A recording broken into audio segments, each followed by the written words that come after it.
Здравствуйте, на ТНВ «Время новостей Татарстана». О событиях дня расскажем прямо сейчас в студии Елена Знатульна. Пожар площадью порядка 1000 квадратных метров. Сложность заключалась в том, что здание имеет конструктивные особенности. Сгорели отель и ресторан. О последствиях и причинах расскажет Нафиса Минязова. После трагедии в Казанском детсаду возбуждено уголовное дело. Испугалась, когда приехала в садик. Стоял очень машин полицейских много, никто ничего не сообщил. Что известно о смерти двухлетней девочки в репортаже Вероники Гайнутдиновой. Сосульки, нечищенные тротуары и самовольные парковки на зеленых зонах. Плохо. Тротуар вообще не убирает. Пешеходам ходить вообще негде. Кто попал в зону критики административно-технической инспекции, расскажет Алия Хайрудинова. Дознаватели назвали предварительную причину пожара в мини-отеле и ресторане на улице Павлюхина. Сегодня они обследовали здание. Напомним, огонь вспыхнул накануне в 2 часа дня. Загорелась кровля здания. Площадь пожара огромная, почти 1000 квадратных метров. Была угроза распространения огня на соседнюю многоэтажку. Фактически было парализовано движение транспорта в этом микрорайоне. Сложности возникли и с тушением у пожарных. Это третий крупный пожар за последние 4 месяца. Горели гостиница и авторынок в Набережных Челнах. На фоне крупных пожаров в стране тема вызывает общественный резонанс. Сегодня нашей съемочной группе удалось попасть внутрь сгоревшей гостиницы. Репортаж Нафисы Минязовой. Нам сегодня с дознавателями и сотрудниками лаборатории удалось попасть внутрь сгоревшего здания. Вот первые кадры, как выглядит мини-отель сейчас. Специалисты исследуют помещение. Уже установлена пожарная сигнализация, накануне сработала. На месте сегодня работают огнеборцы. Они ведут проливку, чтобы не было повторного возгорания. Больше всего пострадала именно эта часть здания. Например, здесь находился мини-отель. Услышав пожарную сигнализацию, 5 постояльцев и 2 сотрудников выбежали на улицу. Некоторые успели с собой прихватить только документы. Их теплая одежда осталась внутри и сгорела. Один из владельцев здания сегодня был на месте, но общаться с журналистами не стал. Причину сами не является в Нет. Не, никого не было. Известный объект принадлежит 2 юридическим лицам. Одно владеет рестораном, второе отелем. Гостиницу открыли в 2015-м. Огонь начал полыхать в 2 часа дня. Очевидцы сняли на свои мобильные телефоны, как языки пламени вырывались из-под кровли. На 3-м этаже расположены мини-отель и ресторан. Жильцы соседних домов сразу предположили, из-за чего могло начаться возгорание. Я вот летом еще видела как-то, видимо, здесь же это же ресторан. Еще летом видела, тоже такое было какое-то задымление. Но они же делают шашлыки тут, вот это все, мне кажется, с этим связано. Мы стояли на 9-м этаже, посмотрели, горит крыша, полностью кровля начала, скорее всего, гореть. За 10, наверное, пожар охватил вот эту часть, Все у нас, вот здесь вот квартира выходит, у нас дым в квартиру зашел, мы вышли сюда. Пожары начали работать через минут 30. Они сюда заехать не смогли, из-за того, что узкие здания. Потушить пламя оперативно у сотрудников МЧС не получалось. Причина в сложности конструкции. На месте развернули оперштаб. Привлекли более 100 сотрудников пожарной охраны. Сложность заключалась в том, что здание имеет конструктивные особенности.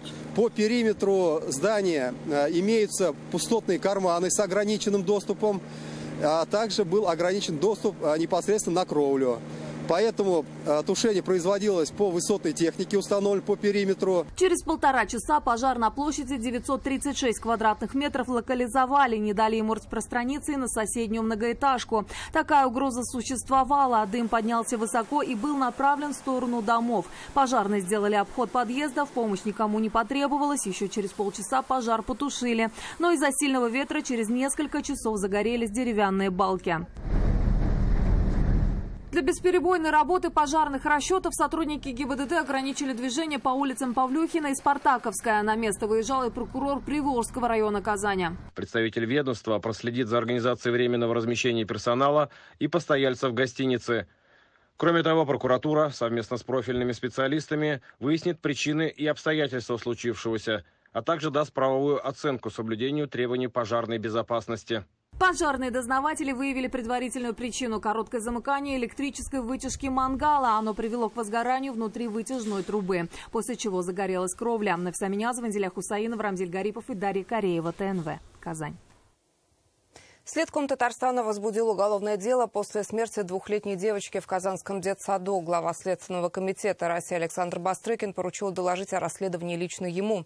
Трагедия произошла в пятницу. Детали и причины сейчас устанавливают надзорные органы. По версии следствия, девочка не проснулась после тихого часа. Подробности трагедии в репортаже Вероники Гайнудиновой. В 8 утра родители, как обычно, ведут детей в сад. Это 315-й в Новосавиновском районе Казани. В пятницу, 12 января, здесь в полдень малышей уложили спать. В 15:10 воспитатели стали будить детей. Но один из них, двухлетняя девочка, не проснулась и не подавала признаков жизни. Ну, испугалась, когда приехала в садик. Стоял очень машин полицейских много, никто ничего не сообщил. Елена Кириллова водит сюда 5-летнего сына. Трагедия произошла в ясельной группе. Малышей до 3 лет здесь больше 40. Женщина говорит, детский сад хороший. Садик нам нравится, мы все ходим, воспитатели здесь хорошие. Вот, и думаю, данный случай не связан с воспитателями, поэтому мы продолжаем ходить в садик и доверяем здесь всем. Родители говорят, в шоке от случившегося. Все мамы, которых мы встретили, тоже положительно отзываются о коллективе. Такой же дома тоже может случиться. Правильно, дети болеют, может, после болезни. У меня ребенок с удовольствием ходит. Заведующая у нас вообще хорошая. Про нее плохого ничего сказать не можно. Не думаю, что в этом садике виноват. Мне кажется, со здоровьем связано было. Все мы переживаем за детей, когда приводим в садик. О безопасности думаем. Садик здесь неплохой. Заведующая душой болеет за каждого ребенка. Как рассказали в управлении образования Казани, девочка больше 10 дней болела ОРВИ. Садик посещала 2 последних дня. До обеда здесь провели плановый медосмотр. Врач у малышки не заметил каких-либо признаков недомогания. Днем в учреждении она вела себя как обычно, не жаловалась на плохое самочувствие, а воспитателями и персоналом дошкольного учреждения не было замечено странностей в поведении или самочувствии ребенка. Во время тихого часа воспитатель находилась в комнате, следила за тем, чтобы дети не хулиганили. Сейчас специалисты выясняют, в чем причина смерти девочки. Следком Татарстана возбудил уголовное дело. Глава Следкома России Александр Бастрыкин поручил доложить о расследовании трагедии. Прокуратура также начала проверку. Сразу после этого сотрудника детсада вызвали скорую помощь. Фельдшеры констатировали смерть ребенка. Организована проверка соблюдения требований законодательства в сфере надлежащего присмотра и ухода за воспитанниками. Также на контроль взято расследование уголовного дела. Минздрав Татарстана проводит свою внутреннюю проверку. К расследованию трагедии сейчас подключены все надзорные органы. Вероника Гайнудинова, Лисан Саитова, ТНВ, Казань. Сегодня ночью и завтра днем в Татарстане ухудшится погода. Синоптики прогнозируют сильный ветер до 20 метров в секунду, метель с ограничением видимости до километра. Под влиянием западного антициклона такая погода сохранится в ближайшие 2 дня. Из-за неблагоприятных условий с 5 вечера ввели временное ограничение движения автобусов и грузовиков на федеральной автодороге М5. В Татарстане это участки в Бавлинском и Бугульминском районах. С 22:40 здесь вводится перерыв для всех видов транспорта. Только что ограничили движение на трассе М7 на границе с Башкортостаном. ГИБДД призывает водителей без крайней необходимости не выезжать за пределы населенных пунктов. Ограничения будут действовать до улучшения погоды. Не чистят дворы, тротуары, с крыш свисают огромные сосульки. Более 1000 предостережений за ненадлежащее зимнее содержание дорог и зданий было выписано административно-технической инспекцией Казани. Это на треть больше, чем годом ранее. Больше всех нарушений у Горводзеленхоза – 92 факта. В зону критики вошли управляющие компании авиастроительного и Московского районов. Контроль будет продолжен, отметили сегодня на деловом понедельнике в мэрии. К чьей совести призывал мэр и кого просил не расслабляться, Алия Хайрудинова расскажет. Для пешеходов узкая тропинка. Видно, что они протоптали ее сами. А еще им постоянно приходится смотреть наверх, чтобы убедиться, что с крыш на них не упадет сосулька. Это улица 10-я Союзная Московского района. Именно он, а еще авиастроительный, попали в зону критики по уборке территорий и наледи с крыш. Тротуаров здесь нет, везде узкие тропинки. Крыши домов обледенели. Каждый год ситуация одна и та же, сетуют местные жители. И так во многих районах Казани. Плохо. Тротуар вообще не убирает. Пешеходам ходить вообще негде. Дороги еще придомовые более-менее чистят, а тротуар вообще никак. Ну, вот так по городу езжу, особенно Кирский район. Там вообще можно ноги переломать. Это когда подходишь к улице Светлой, там, где вот эта стройка идет, это вообще какой-то кошмар. Это улица Тунакова. С крыш свисают сосульки. Местные жители уже не раз писали жалобы в народный контроль. Однако лед и ныне там. Дети ходят, взрослые, пожилые, конечно, опасно. Вот же там, видите, тоже можно увидеть. А у нас вообще, когда не чистится солька, у нас течет крыша. Иногда чистят. Знаете, у нас там на Восстании возле магазина полностью невозможно ходить. Мы обратились в управляющую компанию Московского района, которая сегодня попала в зону критики на совещании в мэрии. Тунакова 39, там угрозы от той наледи, которая находится сейчас, угрозу не представляет. А данную кровлю мы очистим в рабочем порядке после того, как закончим именно на домах с сопряженными тротуарами. По очистке тротуаров хочу сказать следующее. После снегопадов, после метели, конечно, работа организована в первую очередь по открытию всех транзитных зон до остановочных площадок, до непосредственно социальных объектов. По той фотографии, которую вы показали, мы обязательно выйдем на место и с подрядной организацией все предметно посмотрим. Наряду с жилищниками Московского района в антирейтинге коллеги из авиастроительного. И в целом по городу замечаний больше. По словам специалистов АТИ, почти на треть выросли нарушения по содержанию дорог и тротуаров. За снежные свалки выписано 109 предостережений. Здесь нельзя говорить о штрафных санкциях, потому что мы даем в рамках моратория предостережения. Мы начали работу с 4 января. Порядка 200 уже замечаний по всему городу мы выявили. Но эта работа, она продолжается. Судебная практика, она в отношении тех, кто не услышал наши требования. А суд, он обязывает устранить. Причем мы используем институт Астрента. Это означает, что если суд принял решение обязать кого-то устранить такой-то срок, за каждый день просрочки исполнения решения суда взимается плата до 5000 рублей в сутки. Мораторием, я еще раз говорю, но совесть никто не отменял. Так Ильсур Медшин призвал управляющие компании качественно исполнять свои обязанности. Их работу будут контролировать. Мэр призвал на помощь и горожан. Вижу, что замечаний меньше не стало, поэтому это повод для наших глав районов. Обходы ежедневные, начинайте свой рабочий день и заканчивайте объездом территорий, как магистральных и ваши заместители. Ну и обходы дворов, приглашайте руководителей управляющей компании, встречайтесь с населением, встречайтесь с жителями. Контролировать соблюдение правил благоустройства в Казани будет и искусственный интеллект. Комплексы «Дозор» – это камеры с фото- и видеофиксацией, установленные на специальных машинах. Алия Хайрудинова, Адель Миндубаев, ТНВ, Казань. Наряду с уборкой тротуаров и дорог недовольство казанцев вызывает работа общественного транспорта. Об этом сегодня говорили на совещании в мэрии. Необходимость обновления подвижного состава, нехватка водителей и кондукторов, уход с рынка перевозчиков – основные проблемы отрасли. Как отметили в мэрии, 6 из 14 перевозчиков, которые еще 5 лет назад были на этом рынке, сегодня ушли. Причина в отсутствии субсидирования, как это выстроено в других регионах. При этом транспортом люди пользуются часто. В день совершают более 700 тысяч поездок на автобусах. Впервые, наверное, за последние более 15 лет вопросы транспорта вошли в критику в праздники, в предновогодний период. Даже мусор ежегодный, который там всегда был, вопрос вывоза ТБО не был так остро. Бобры изменили русло реки, жалуются жители Черемшанского района. Почему борьба с бобрами не приносит результатов и какой урон грызуны наносят экосистеме? Читайте сегодня в интернет-газете «Реальное время». Сегодня прокуроры с честью выполняют сложные и ответственные задачи по поддержанию законности и правопорядка в республике. Об этом заявил Рустам Минниханов на мероприятии, посвященном Дню работника прокуратуры России. Раис отметил, защита социально-экономических прав граждан, в том числе семей мобилизованных, интересов несовершеннолетних, предпринимателей, обеспечение законности в сферах экономики, в оборонно-промышленном комплексе – лишь часть приоритетных вопросов на контроле прокуратуры Татарстана. 106 тысяч обращений, более 23 тысяч жалоб, принятых на личных приемах в прошлом году. Все это говорит о доверии населения к прокурорам. Они провели 35 тысяч проверок в защиту прав граждан, общества и государства в самых разных областях. Руководство Татарстана ощущает вашу всемирную помощь в решении задач, стоящих перед республикой.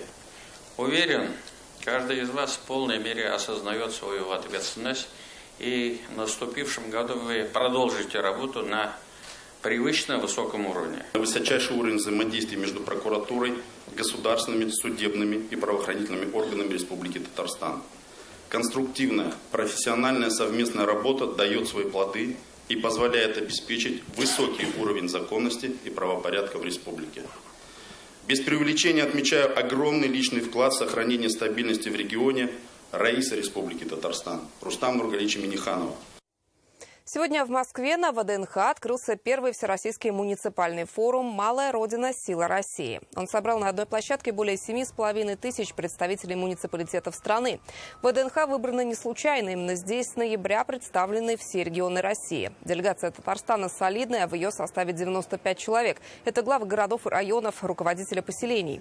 Программа форума обширная, панельные дискуссии, партнерские лектории, актуальные практики. Победителями Всероссийской муниципальной премии «Служение» от Татарстана стали мэр Набережных Челнов Наиль Магдеев и глава Мамадышского района Анатолий Иванов.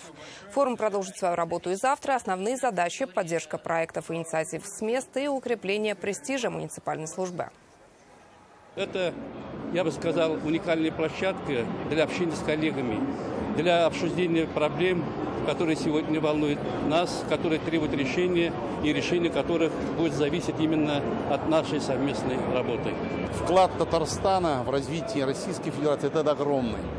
Поэтому мы с уважением ко всем относимся и все смотрим, сравниваем, друг с другом знакомимся. Конечно же, и в этом есть, наверное, наша сила в единстве. Глава администрации в последнее время часто употребляем слово «фронт». У каждого свой фронт. У ребят это на линии фронта фронт, а у нас в тылу свой фронт. И, конечно, мы надеемся, смотря вот такую мощь России, регионов, конечно, у нас ни копейки, значит, сомнений нет, что, конечно, наше дело право и победа будет за нами. В Казани состоялась традиционная встреча Фарида Мухаммедшина с руководителями СМИ, посвященная Дню российской печати. В этом году, объявленном в России годом семьи, всех собрали в центре семьи «Казан». Особое внимание журналистским династиям. Им посвящена выставка и вручены памятные дипломы. Обо всем по порядку Рамиль Шайдулин. На архивных снимках те, кто стоял у истоков татарстанской журналистики. Вот первый председатель Союза журналистов Шамси Хаматов. И это первые выпуски главных газет и изданий республики. Многое выставляется впервые. Интересный факт, несмотря на то, что названия газет и журналов менялись, содержание – это общественно-политическая какая-то тенденция, воспитательное значение – это все сохранялось. Фарида Мухаммедшина знакомят с выставкой, посвященной СМИ республики. Традиционно ко Дню российской печати глава парламента лично встречается с журналистами. Символично в год семьи встреча проходит в центре семьи «Казан». Я думаю, вы тоже понимаете, что органы государственной и муниципальной власти без средств массовой информации не могут вести ни большую, ни малую политику.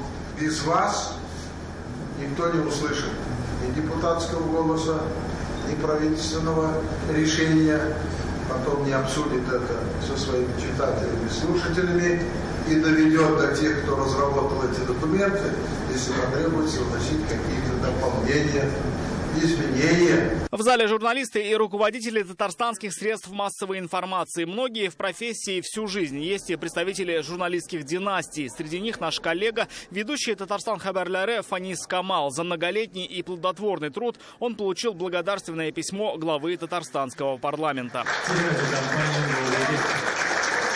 Я поздравляю весь наш коллектив телерадиокомпании «Новый век», в частности, отдел новостей Татарстан Хабарлары.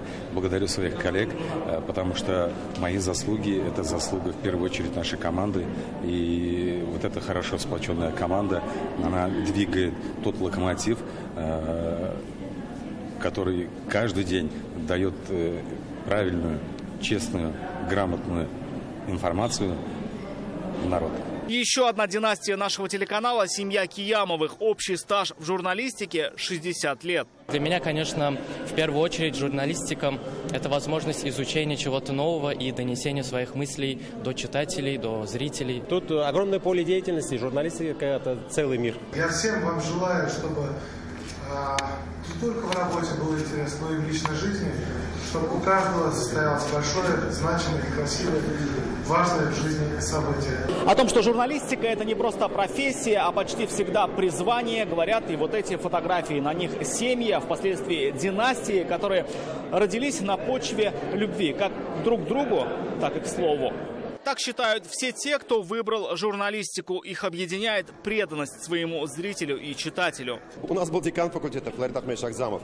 Он всегда говорил, главное в журналистике – это гуманизм. Мы тогда, может быть, не очень серьезно относились к его словам. Став старше, я вам хочу сказать, что да, главное для журналиста – это гуманизм, это любовь к людям, любовь к тем, для кого он работает, и с желанием помочь в этом непростом мире. Фарид Мухаммедшин отметил, важная задача для журналистов – сохранение мира и согласия, приоритет в освещении сельских тружеников. Все публикации с критикой он не оставит без внимания. Рамиль Шайдуллин, Сансаитова, ТНВ, Казань. Сегодня в Казани открылся штаб общественной поддержки в Республике Татарстан. Он заработал на базе приемной председателя «Единой России» Дмитрия Медведева. Как отметили единороссы, пришло время ее переформатировать. Со штабом будут сотрудничать и проводить здесь мероприятия около 70 общественных организаций. Открытый коворкинг, кабинеты для приема граждан и мастер-классов. Отдельно сделали пространство для молодежи. Сегодня здесь проходил турнир по киберспорту. В будущем будет волонтерский центр. Отметим, такие штабы уже есть в ряде регионов страны. Сегодня по видеосвязи татарстанцы пообщались со своими коллегами из Нижегородской области. Если мы общественные приемные, здесь мы встречались со своими избирателями. В предвыборный период мы очень активную работу проводили по сбору наказов избирателей. Сегодня вот это штаб общественной поддержки. Мы где-то более 70 организациями, общественными, некоммерческими организациями заключили соглашение о сотрудничестве. У каждого свое направление деятельности. Штаб общественной поддержки Республики Татарстан, я думаю, превратится в тот, ну, как бы это, как улей, вот как пчела там работает активно, точно такая же вот активная жизнь будет здесь общественной приемной. У нас очень много некоммерческих организаций, которые очень немало делают для того, чтобы людям сегодня, оказавшихся в трудной ситуации или нуждающихся в теплом внимании, в заботе, становилось лучше. И вот такая площадка, то, что она сегодня дает возможности проведения для встреч, для мероприятий, для круглых столов, для каких-то бесед, для того, чтобы общаться между собой, пополнять свой багаж опытом коллег. Это очень важный, хороший проект, у которого, я просто уверена, хорошее, настоящее, доброе будущее. Это помещение, оно уже, так, если можно выразиться, намоленное, да, на протяжении длительного периода. Здесь работала общественная приемная руководитель нашей партии Дмитрия Анатольевича Медведева. И, в принципе, для очень многих людей, которым нужна была помощь депутатов, может быть, регионального отделения партии «Единая Россия», люди приходили уже много лет и получали здесь помощь и поддержку. И поскольку сейчас это, ну, скажем так, эволюционное развитие системы взаимодействия с населением. Первый в этом году татарстанский матч между нефтехимиком и Акбарсом прошел под лозунгом «Между нами химия» и при поддержке нижнекамского предприятия «Сибура». Болельщиков знакомили с особенностями химических реакций, учили делать брелоки из гранул пластика. И главным событием матча стал розыгрыш поездки в Дом полимеров «Сибура» на ВДНХ. Перед хоккейным матчем на нефтехим-арене царит особая атмосфера. При входе болельщиков встречают аниматоры. К фотозоне их приглашает ученый Дмитрий Менделеев. Лица всех желающих украшают наклейками. Самым активным Нижнекамский нефтехим вручает плакаты с автографами любимых игроков, а также шайбы. Газ, который замораживают, чтобы получить наш сухой лед. За час до игры фанаты спорта узнали особенности химических элементов и правила утилизации пластика. Семья Закировых пришла поболеть за свой любимый нефтехимик. До матча успели поучаствовать в мастер-классе от Сибура и смастерить брелок из настоящих гранул пластика. Очень все интересно, весело. Сибур всегда делает хорошие праздники, всегда хорошие мастер-классы. Мы в разных, и на Сабантуях бываем на разных мероприятиях, и всегда Сибур все делает на отлично. На другом конце арены болельщики играли в «Угадай предмет». Закрытыми глазами на ощупь определяли продукцию Нижнекамск-нефтехима – каучук и пластик. Устраивают конкурсы, да, как-то вот интересно, вот больше проявляешь интерес сходить на матч. Татарстанское дерби «Нефтехимик Акбарс» собрал полную арену. Это первая встреча нижнекамцев и казанцев в новом году. И прошла она под лозунгом «Между нами химия». Химия между клубами, между жителями, между компаниями, между фанатами, которые приезжают. И спасибо большое компании «Нижнекамск Нефтехим» за организацию. Это особые матчи в истории нашего календаря, в истории нашего города, нашей республики. Они приковывают внимание всех. Мы вам покажем, что наука на самом деле может быть очень крутой. В перерывах болельщиков ждало нефтехимическое шоу. Фокусы и эксперименты с жидким азотом и сухим льдом удивили. Когда увидели эти эксперименты, это прям как момент матча, когда голы забивают, глаза горят. Тут то же самое. Опыты, этот весь пар у детей, искры из глаз. Очень интересно, очень нравится. Миссия сегодняшней нашей вот такой игры – это показать всем жителям Нижнекамска, гостям нашего города, что то, что их окружает, те простые предметы, которыми мы пользуемся каждый день, они делаются не где-то там, а делаются здесь, в городе Нижнекамск, в республике Татарстан. Когда говорят «химия», соответственно, в голове возникает одна единая мысль – это Нижнекамск Нефтехим и компания «Сибур». Вот к этому мы сегодня и стремимся. В третьем периоде Нижнекамск Нефтехим объявил победительницу главного розыгрыша. Лейсан Софина выиграла сертификат на поездку в Москву, в Центр нефтехимии России, Дом полимеров «Сибура». Если выпал такой шанс, я до сих пор прихожу в каком-то шоке. Неожиданно никогда не выигрывала ни в какие лотереи. А тут просто супер. Спасибо большое спонсорам. Нижнекамск Нефтехим и нефтехимик превратили хоккейный матч в настоящий праздник химии. Сирина Васильева, Алмаз Зиадинов, ТНВ, Нижнекамск. Это были новости Татарстана. Еще больше информации в нашей группе ВКонтакте и Телеграм-канале. Сейчас прогноз погоды с Наилем Дзехате. А я с вами прощаюсь. До встречи.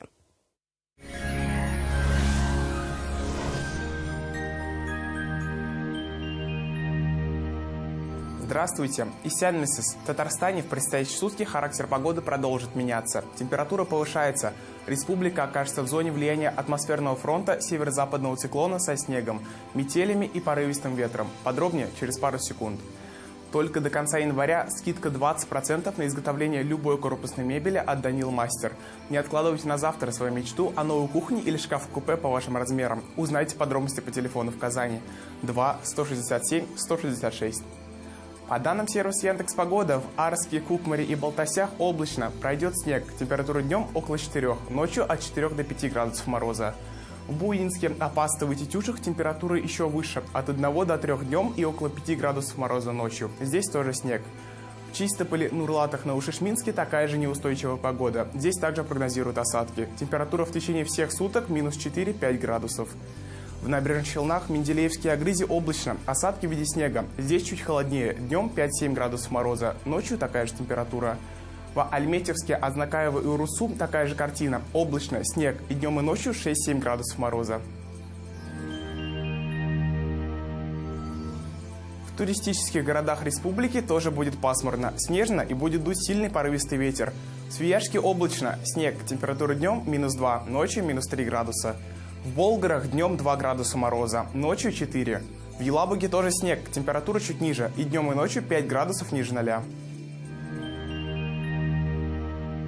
Санчи благотворно влияет на работу всего организма, дает энергию, улучшает кровообращение, укрепляет иммунитет, нормализует сон, способствует устранению головных болей и хронической усталости.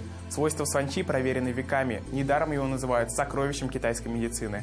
Хорошая новость, только 19 и 20 января 2024 года в аптеках Фармленд на санчи 20% скидка. Телефон для справок 8 927 236 71 75, сайт sanchi.rf.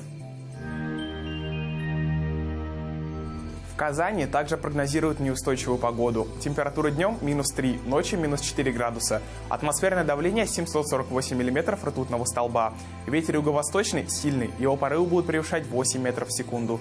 Влажность 87%. Магнитное поле Земли спокойное. Пока это все. Я с вами прощаюсь. Берегите себя. До встречи.